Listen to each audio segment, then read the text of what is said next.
అధ్యక్ష, ముందుగా మీకు ధన్యవాదాలు.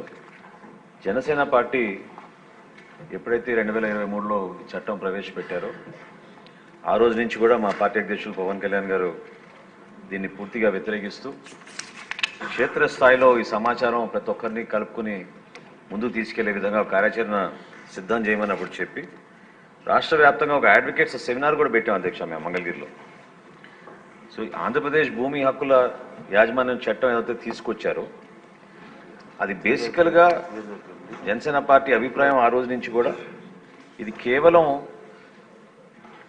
డిస్ప్యూట్స్ క్రియేట్ చేయడానికి కోసం అధ్యక్ష, రెజల్యూషన్ ఆఫ్ డిస్ప్యూట్స్ గురించి కాదు. ప్రతి ఒక్కరిలోనూ కూడా కన్ఫ్యూజన్ తీసుకొచ్చారు. సుదీర్ఘకాలం చాలామంది రాష్ట్ర వ్యాప్తంగా అనేక కోర్ట్స్లో అడ్వకేట్స్ అందరూ కూడా దీని గురించి ఒక ఉద్యమం చేశారు అధ్యక్ష. కోర్ట్స్ కూడా అటెండ్ కాలేదు, బహిష్కరించారు. అయినా కానీ ప్రభుత్వం నుంచి ఎటువంటి స్పందన రాలేదు. చాలా అనాలోచితంగా అప్రజాస్వామికంగా కేవలం వైఎస్ఆర్సీపీ నాయకులకి ఉపయోగపడే విధంగా దాన్ని ప్రభావితం చేసే విధంగా ప్రభుత్వ ఆస్తులు గురించి కాకుండా ప్రైవేట్ ఆస్తులపైన కూడా వీళ్ళు కన్ను వేసి రాష్ట్రంలో కన్ఫ్యూజన్ క్రియేట్ చేశారు అధ్యక్ష. మొత్తం రూల్ ఆఫ్ లా ఒక ఎస్టాబ్లిష్ ప్రొసీజర్ని డైవర్ట్ చేసి సబ్వర్ట్ చేసేసి వీళ్ళు 3 వ్యవస్థల్ని, రిజిస్ట్రేషన్ సిస్టమ్ని, రెవెన్యూ సిస్టమ్ని, అదేవిధంగా జ్యుడిషియల్ సిస్టమ్ని కూడా పూర్తి స్థాయిలో పక్కకు తీసుకెళ్లే విధంగా ఒక ప్రయత్నం చేశారు అధ్యక్ష.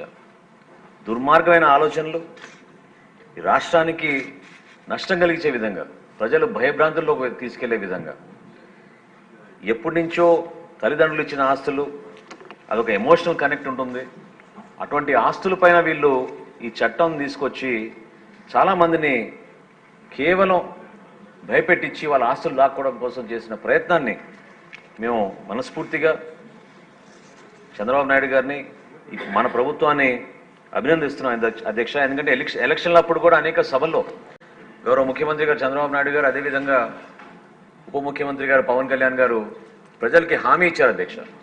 అధికారంలో రాగానే ఈ చట్టాన్ని మేము ఖచ్చితంగా తిప్పికొడతాం, మీరందరూ కూడా ఎక్కడో భయపడాల్సిన అవసరం లేదు, ఇది ప్రజలకు సంబంధించిన అంశం కాబట్టి తప్పకుండా మేము మీకు నిలబడతామని చెప్పారు అధ్యక్ష.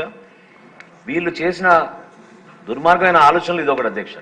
టైటిల్ రైట్స్ కూడా వాళ్ళు తీసేసుకుని ఎవరైతే పాపం పెళ్లిళ్ళ సందర్భాల్లోనో ఆస్తుల పంపకాల సందర్భాల్లోనో డిస్ప్యూట్స్ క్రియేట్ చేసి ఆస్తులు తీసుకోవడానికి చేసిన ప్రయత్నాన్ని మేము ఖచ్చితంగా ఖండిస్తున్నాం.